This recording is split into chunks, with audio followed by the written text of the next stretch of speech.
కరీంనగర్, మెదక్ జిల్లాల Congress graduated MLC అభ్యర్థి Narender Reddy nominated కార్యక్రమంలో Adilabad Congress party assembly incharge Kandi Srinivasa Reddy హాజరయ్యారు.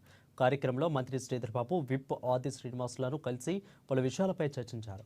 రెడ్డి కంది శ్రీనివాసరెడ్డి సెలవుతో సత్కరించారు. ఇక నామినేషన్ కార్యక్రమం అనంతరం ఆదిలాబాద్ జిల్లా ఇన్ఛార్జి మంత్రి సీతక్క నేతృత్వంలో జరిగిన సమావేశంలో పాల్గొన్నారు.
కేఎన్ఆర్ సార్ 2 లక్షల మంది విద్యార్థులకి చదువు చెప్పిన పెద్ద విద్యావేత్త.